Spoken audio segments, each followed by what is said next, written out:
kabisyo! Welcome back to Renz and Grace channel.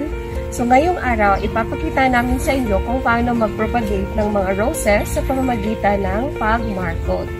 Pero bago ang lahat, kung hindi ka pa nakasubscribe sa channel namin, don't forget to subscribe and ring the bell para updated ka sa aming mga susunod na mga video.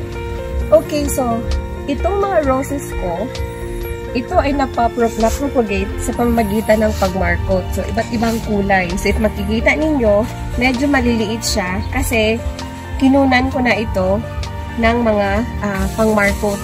So, yung iba, binigay ko sa mama ko. Yung iba naman, binigay ko sa mga kaibigan ko. Okay, so sa pag-markot, we have to prepare the necessary materials. So, first, you need scissors. Number 2, you need knife. Pangatlo, kailangan mo ng clear na plastic. Pang-apat, you need pantali. So, yung pantali ko, dalawa. Pwede rubber band at saka pwede din straw lang. Okay, so ngayon, we will propagate a rose flower. So, yung una, pumili tayo ng medyo matanda na stem ng roses. Kasi dito natin siya balak putulin.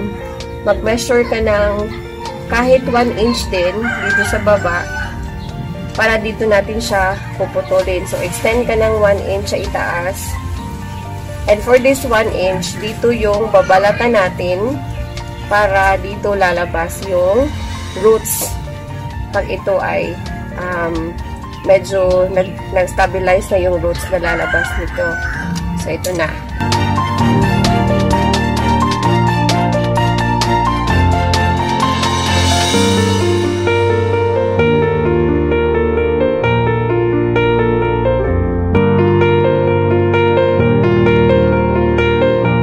Okay, tapos na nating nabalatan yung old stem na 1 inch yung haba.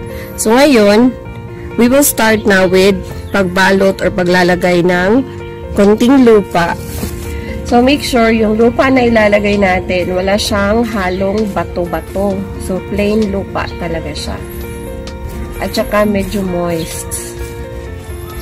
Okay, magsisimula na tayo.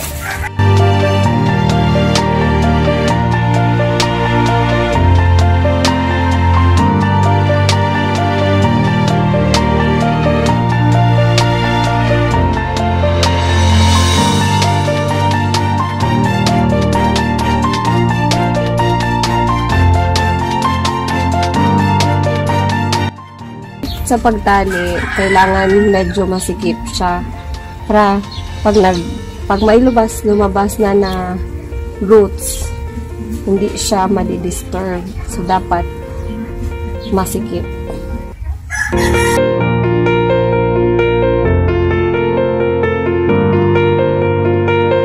So, tapos na nating magawa ang markot. So, we will wait for about 15 days bago natin siya ito i-cut.